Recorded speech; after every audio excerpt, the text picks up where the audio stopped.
এখন ঘড়িতে সকাল 10টার ওভার হয়ে গেছে আর আমি এই জাস্ট ঘুম থেকে উঠলাম, কারণ হচ্ছে আজ আমার উইক অফ।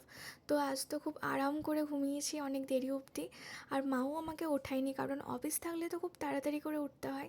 তো হ্যালো ফ্রেন্ডস, তোমরা সকলেই কেমন আছো? আশা করি খুব খুব ভালো আছো। তো দেখো, আমি প্রথমেই ঘুম থেকে উঠেই আমি আমার বেডটা ক্লিন করে নিয়েছি।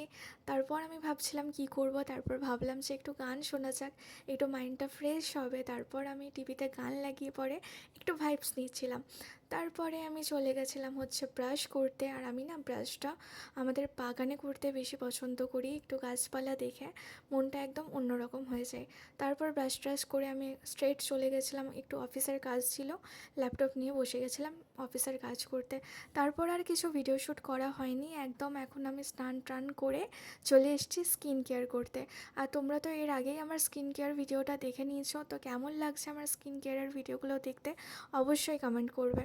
তো এখন মা আর বাবা না বাজারে গেছে কিছু কেনাকাটা করতে মা।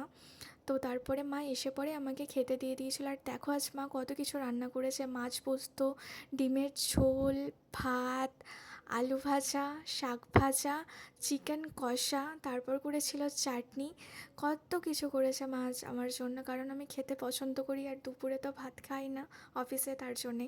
তারপর সন্ধ্যার দিকে আমি খেয়ে নিয়েছিলাম একটু পরোটা আর সিমইয়ের পায়েস। এটা আমার একটা দিদিভাই দিয়ে গেছিলো আমি বাড়ি ছিলাম বলে। তারপর একটু সিঙ্গারে খেয়ে নিয়েছি। আর এই যে হচ্ছে লটি চকোপাই, এটা যে আমার কী ফেভারিট কী বলবো, সেই ছোট্টোবেলার থেকে পছন্দের একটা জিনিস। এটা মা আমার জন্য এনেই রাখে, তো এটা খেয়ে নিলাম। তারপর মা না বাজার থেকে নিজের জন্য এই শাড়িটা কিনে এনেছিল, তো বেশ ভালো লাগলো আমার কালারটা। একটা বিয়েবাড়ি আছে আমাদের, তার জন্যই মা কিনেছে নিজে পরবে বলে। আর আমার জন্য আর মায়ের জন্য ব্লাউজ এনেছে, সেগুলো আমি একটা অন্য ভিডিওতে দেখাবো।